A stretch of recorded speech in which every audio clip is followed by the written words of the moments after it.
I trekked around Geislingen for about 3 days, and I went to places that I had old photographs of, and places where people told me that they had lived, and so I videotaped it. I first went to the Rappanecker section, and then I had a tour guide of the Wilhelmshohe section, and then I went to Schlosshalde. I took film of the castle. I went to the cemetery with their Estonian monument there. And people that had emailed me before I left that I thought they lived in, hoping that in that shot somewhere I would have their house. In 1970, that was my first visit to Geislingen, and I had old photographs, and the chimney and the electric company, which is right across the river there from Hospital Wieler, were my landmarks. So this huge chimney in Geislingen was easy to spot when I came to the train station. There's only two large, in 1970 there were the two large chimneys still there, and one is over by the milk factory, and then there's one for the electric company. The electric company is right where I live. So I used that as a guide. I walked straight to the electric company using the huge chimney that I could see. And then as soon as I got there, I recognized the building from old pictures that I had. And there's a path in the back. I walked back to the path. And in 1970, the pictures were almost identical to my 1945 pictures. I could even match my backyard, where I had some photographs of a bunch of us in the back, and I was able to match up the windows and the backyards. And it's funny, even the grass and the sidewalk looked identical to a 1945 photograph. So I was able to find that very easily. What I didn't know in 1970 was that there were Estonians all over Geislingen. There were Estonians in Schlosshalde, there were Estonians in Wilhelmskonko, or Wilhelmshohe. I think in like 1947 the numbers reached almost 5,000. So, and then as I was doing the photographs and pictures, and with the internet nowadays, I was able to contact people in Australia. Mai lives in Australia. She was in our neighborhood. Aino Murk lives in North Jersey, and she lived on Rappanecker. And then John Saarmann, I found, lived not far from us. He lived on Rappanecker, and I think he also lived over in Turkheim, is up the hill there. Thomas Vaga, who I've known for years, Reverend Thomas Vaga, I went to his house last summer, and he had photographs of where he lived, over by the tower. I mean, not the tower, by the cross. He showed me pictures of his house. There was an ice factory there in 1945. Now it's a development house, and I videotaped that. Elo Ranpalu, who lives in Wisconsin, he told me in a couple houses that he lived in on Weingarten, and he knew somebody lived on Rappanecker. In 1970, when I went there, my mother always talked about how we lived we lived in Rappanecker, and I didn't even know there was a street named Rappanecker. And I found my old house very easily because in 1970 the place looked exactly the same. We lived on Hospital Wieler, which my mother, couldn't even remember the street, but she knew we lived in Rappanecker. It turns out Rappanecker, a lot of Estonians, matter of fact, all the houses on both sides of Rappanecker, Estonians lived in.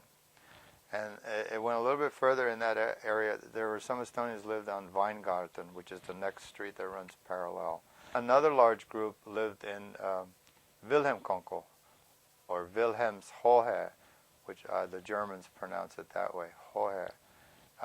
There were probably a couple thousand, and I also lived there at one time. I lived in 107.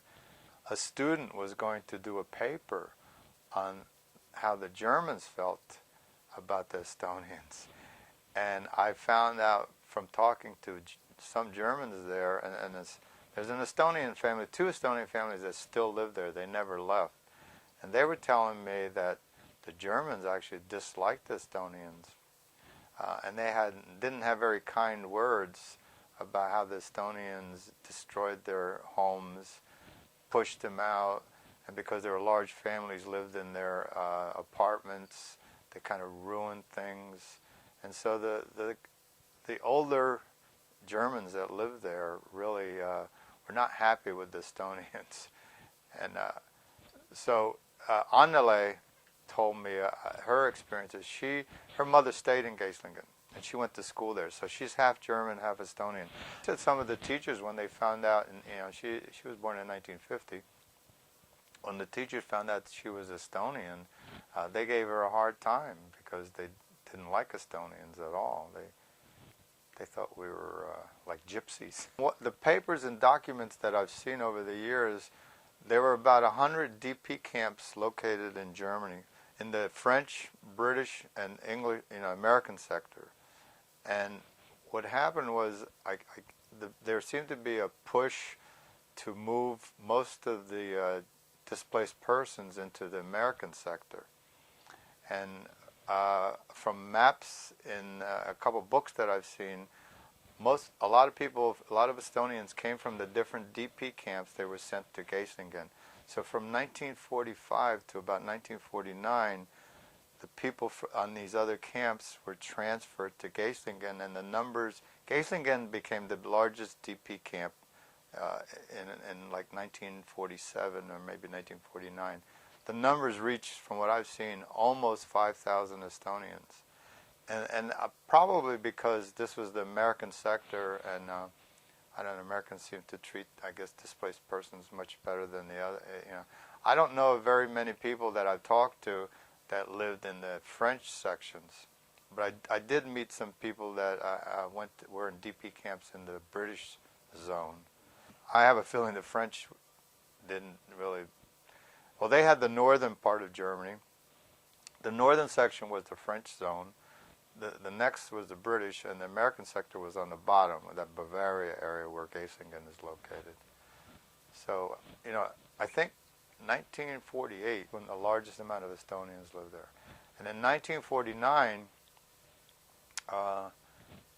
the DP camp, the program ended in 1949. So and I talked to Sylvia Kirsimägi about that, and she said that the Estonians weren't forced to leave, but most of them did because they occupied, homes of Germans, and so most of them, if you got a sponsor somewhere, you went. If you had a sponsor, like we had a sponsor in Philadelphia, we went to the U.S.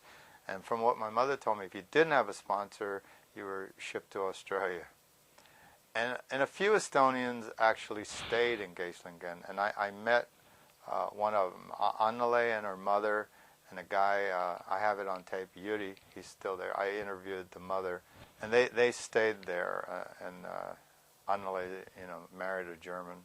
So Annele was the one, she has an apartment in Altstadt, Old Town of Geislingen, the older section.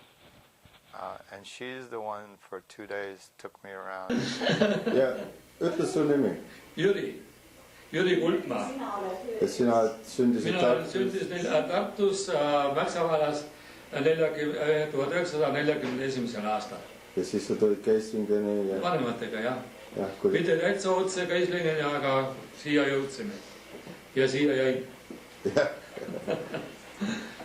Okay. Minu nimi on Elsa Neumeister, minu sündinud unt olin Tartus sündinud 25.10.24.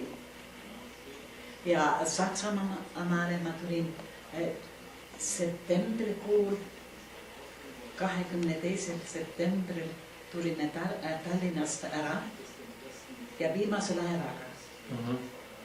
tulime ja siis saime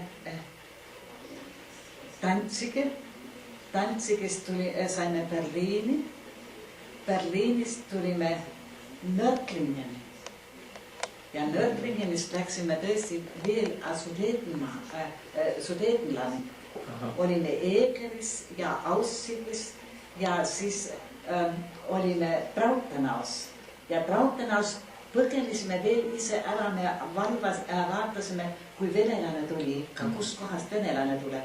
Ja siis läksime just läbi protektoraadi, Praag, Pilsen, kõik olime Furtinvald, olime, siis olime Baierise vald.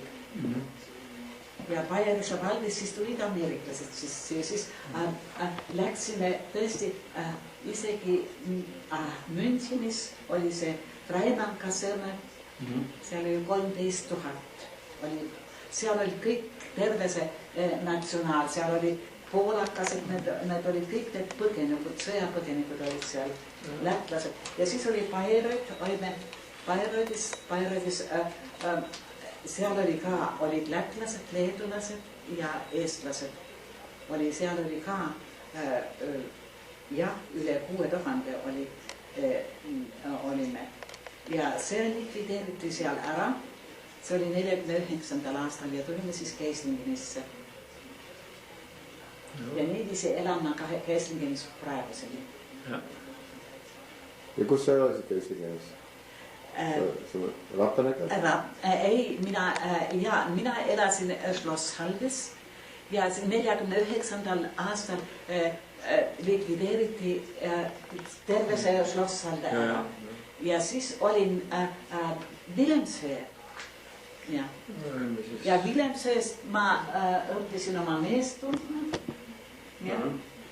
Ja 50. aastal abiellusin, siis Wilhelmshööst abiellusin mehega.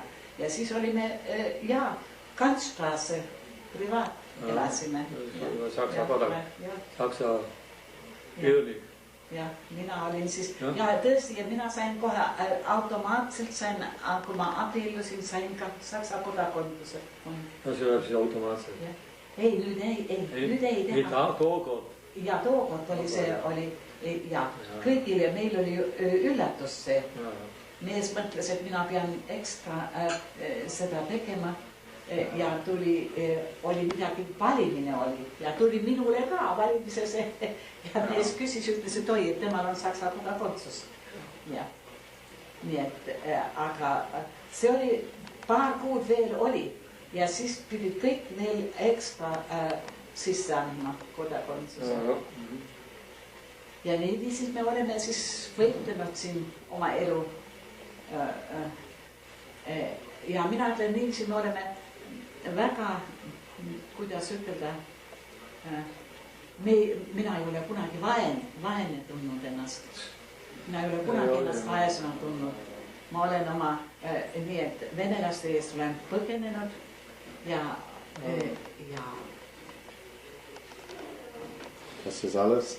I did recognize the castle, which most of us had gone up. I talked to Mano Millis about that, and he said, yeah, when he was little, his parents used to take him up there all the time. They used to walk up there. I remember as a little kid going up to the castle ruins. I had some old photographs, so I took photographs of that. I never went over to the tower. It's on the next hill, so it's not easy. You have to go down and back up again. So I never went there. And I don't know what year the cross over by Wilhelmshöhe had to come after 1970 because my photographs don't show that in 1970. Jan Halle came to my research through Ilo Ranpalu. And Jan Halle is in the booklet, Kolm aastat Geislingenis. There's a picture of it there. And I had sent some of those pictures to Ilo Ranpalu, and he's in that graduating class, that picture there. And it's an interesting building. And then further research, people told me that the plays were there, the graduations were all there. So I knew that was an important building to the Estonians that lived in Geislingen. So I wanted to get inside, but at the time they were having some kind of dance rehearsals in there. And I didn't really go inside to take pictures, but I took pictures of all different angles of Jan Halle because also Aino Mürk's husband's father was the play director at Jan Halle. What was this? Ulanschule. And what grades? from 1 to 4. 1 to 4? And people from Willem Konkel went here?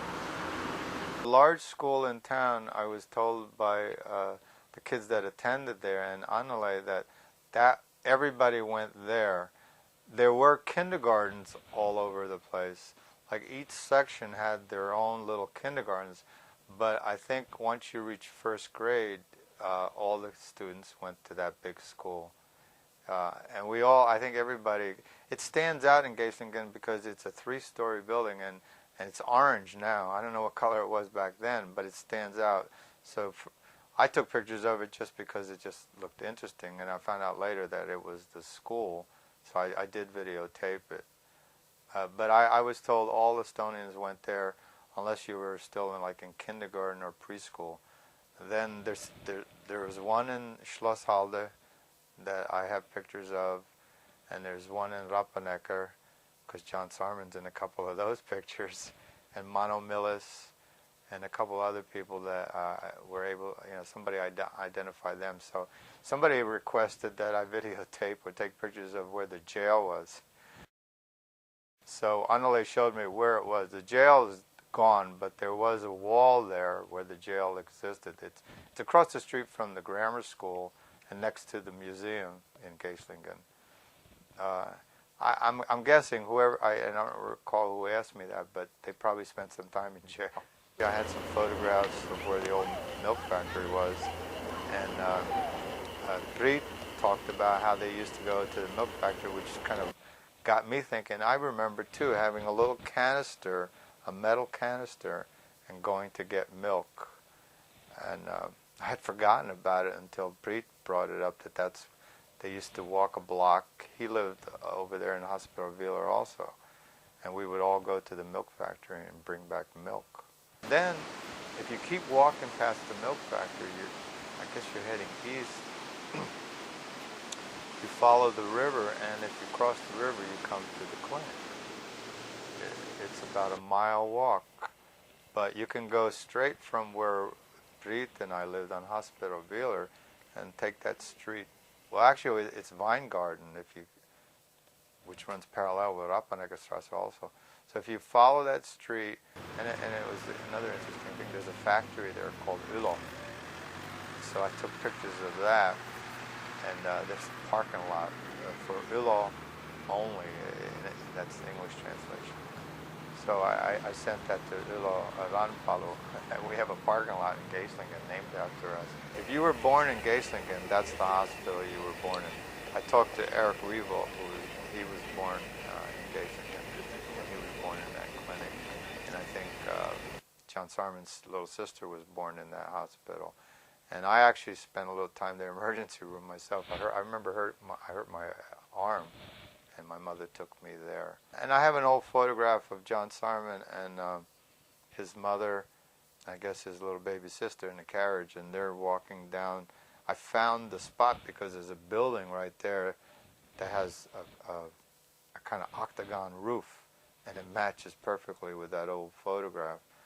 And I can see the river and the bridge in the background, so I kind of ID'd where that picture was taken. We can pick out the church real easy.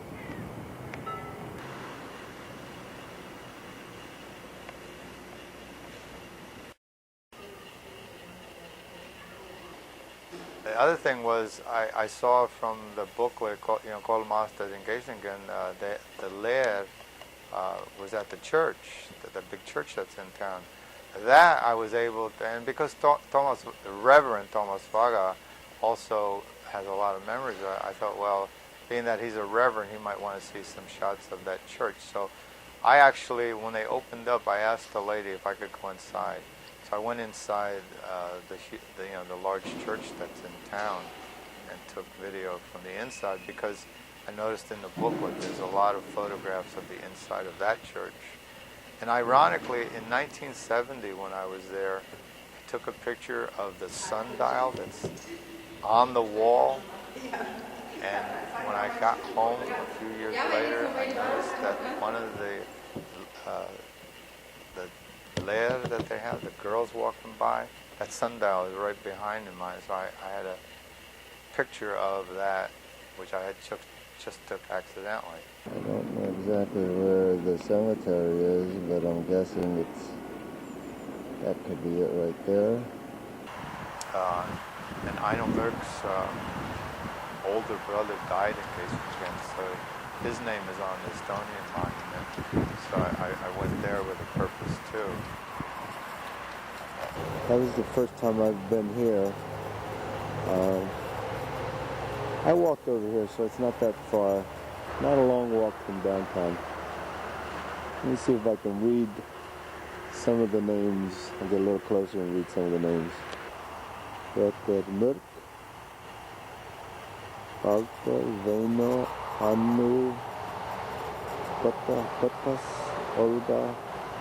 The Estonian Maijamaa. monument, and what I've been able to figure out is that it's a Maijamaa. monument dedicated to Maijamaa. all the Estonians that had died in Germany.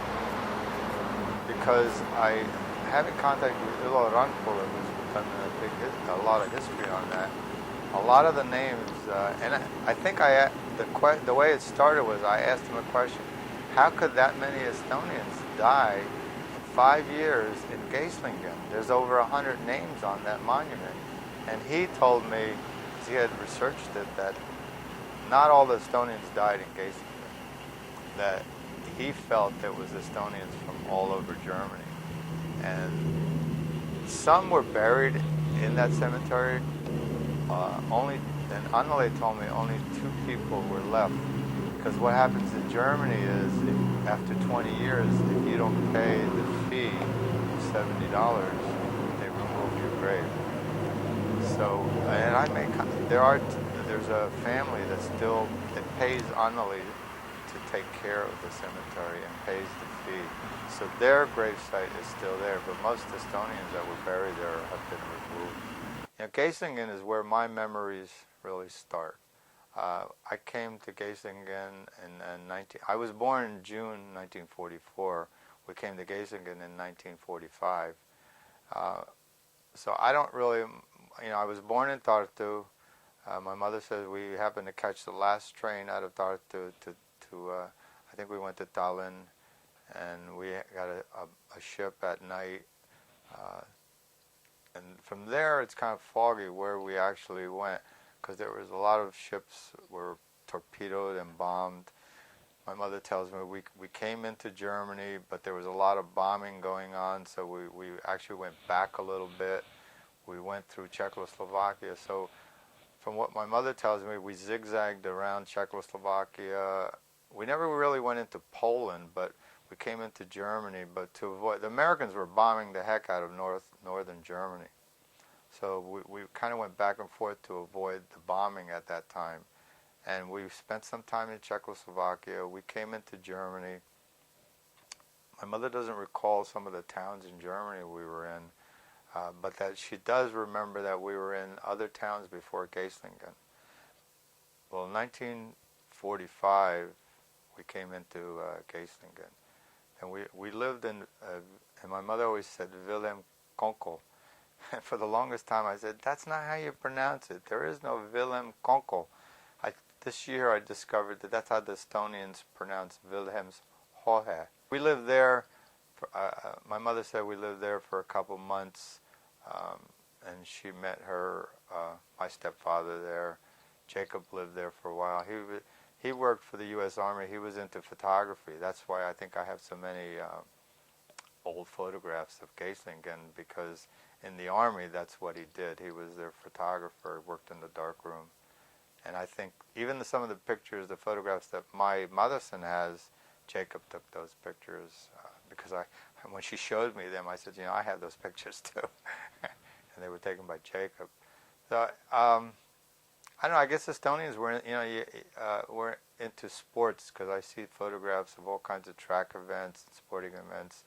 And somebody else asked me too, where did those boxing gloves come from? There's a photograph of me boxing with somebody with these 16-ounce boxing gloves.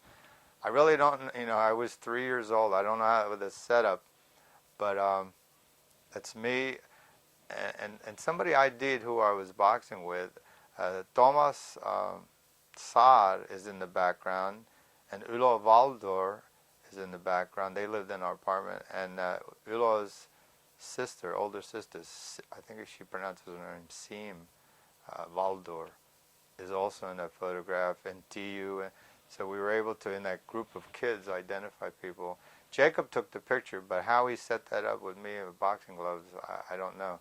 Which is ironic because when I went to college, I boxed in the Golden Gloves, and so I did some boxing, so I could match, 40 years later, match up some of those pictures. I walked around with a camera in Geislingen, which is actually a small town. Population is maybe 15,000, 20,000. So here I was walking around in the middle of the winter. It had snowed about a foot or so the day before. People noticed me right away, and this one reporter happened to notice me.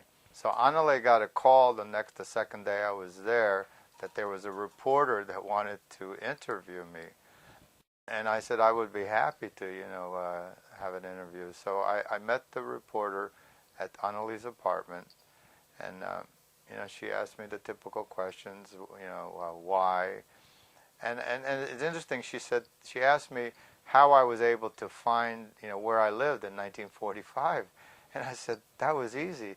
Geislingen hasn't changed that much in 60 years. I showed her pictures that I had from 1945, my backyard on Hospital Wheeler, and pictures, of today. Backyard looks almost identical. So I said, in the United States, you wouldn't recognize a place 60 years later. The war didn't destroy anything, because it was a tiny little town in Bavaria, so it wasn't bombed, nothing was destroyed.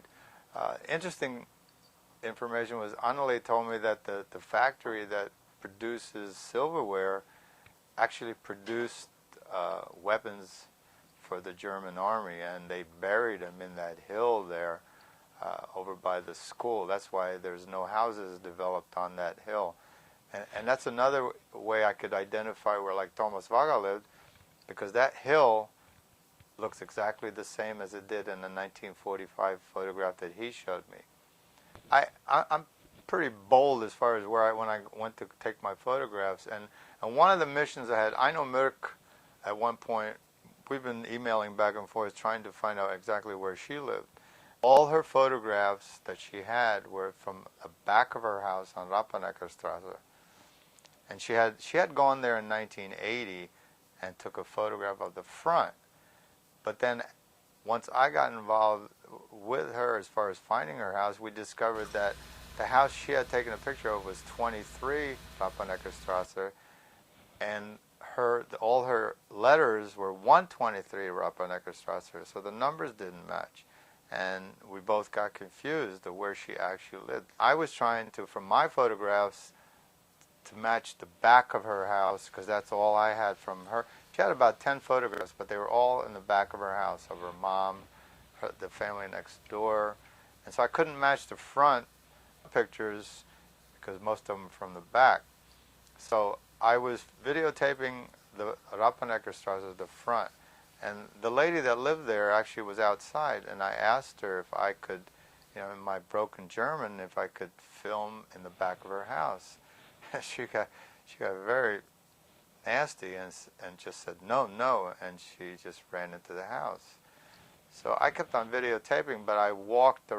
There's a footbridge not far from her house. I walked across the footbridge, and behind her house, and I went into somebody else's yard in the back of Aino Mirk's house, and I videotaped the back. As I was videotaping the back, an older man came out of the back and started yelling in German that he was going to call the police. At one point I did shut the camera off, and then I said, "The heck with you, I'm just videotaping." So I continued to videotape the back of Aino Mirk's house, the houses next door, so I could tell her, this is what the back of your house looks like. But the funny thing was, it put a little fear into me, because as I walked back to Weingarten, which runs parallel, I heard police sirens. I started thinking in my head, what am I going to tell these guys in my broken German that what I was doing in this backyard was actually trespassing. I neglected to take pictures because I was a little bit worried that the police were going to come. I was cold and I was getting tired, and so I didn't take any pictures except one of the houses on Vine Garden. That building has been there forever. That's the electric company, and directly behind the electric company is Hospital Villa. This is the electric company. The Ide River, which is passing right under me. I would have lived in that house right there, which that is 147, actually 149, and this is 147, and that's my Madison's house on the corner. That would be her front entrance right there. This is the building, this is 149 and 147 Hospital Villa. And from photographs that I showed you earlier of myself and my mother, I've been trying to match up exactly which apartment I lived in, using the roof and some of the chimneys and the skylights.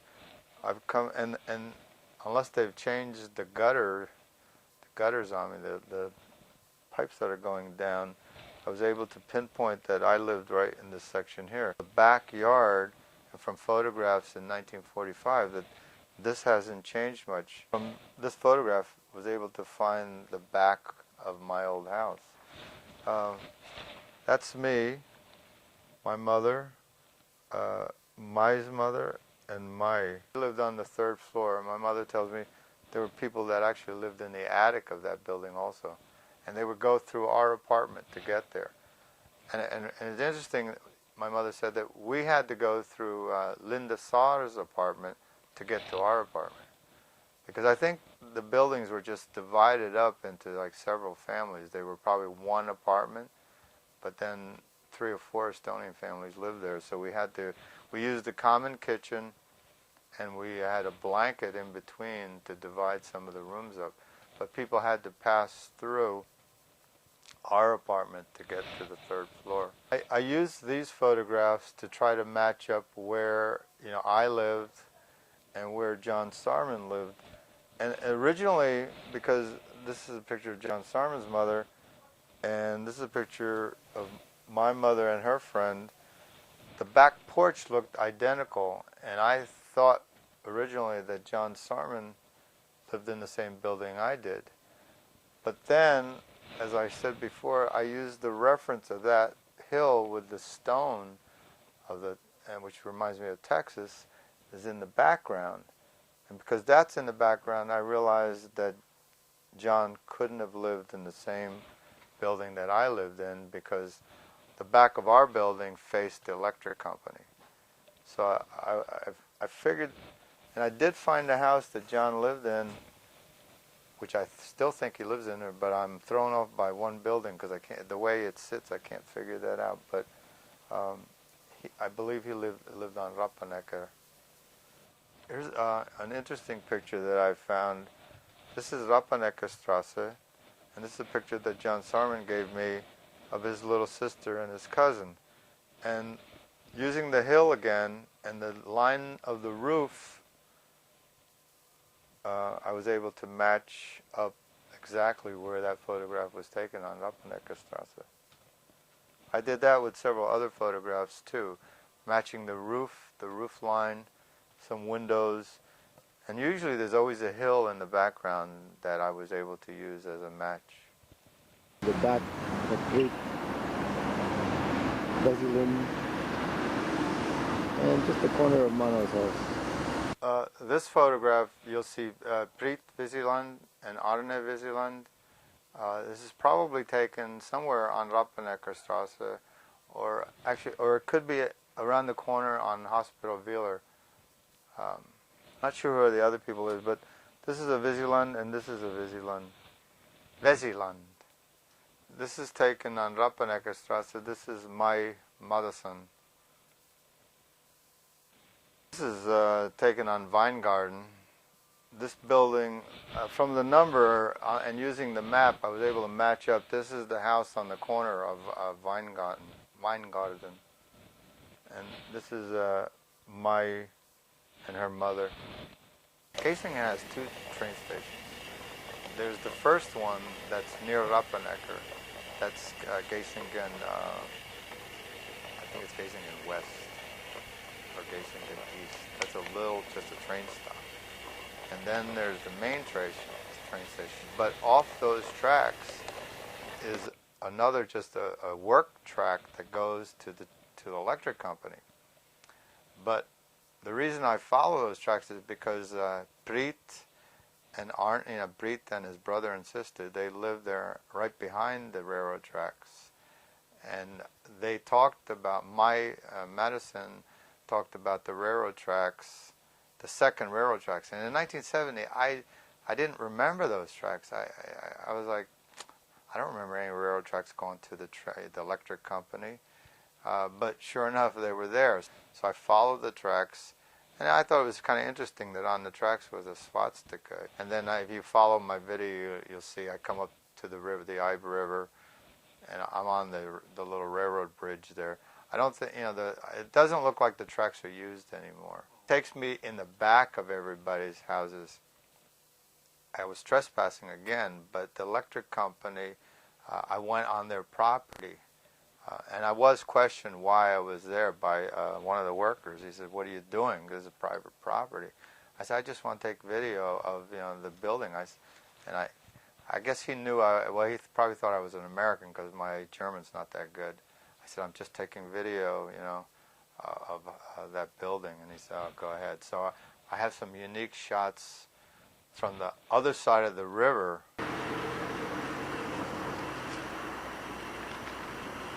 Train station looks like it did in 1945. Even though we lived in the three different sections of Geislingen, we all knew where the train station was because actually we didn't all come in by train. I always thought we came in by train, but my mother and other people confirmed that most of us came in by army trucks.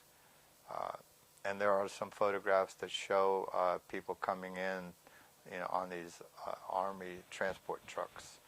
And I think I did some more research, and I found that I don't think most people, families, didn't come in by train. But we all knew where the train station was.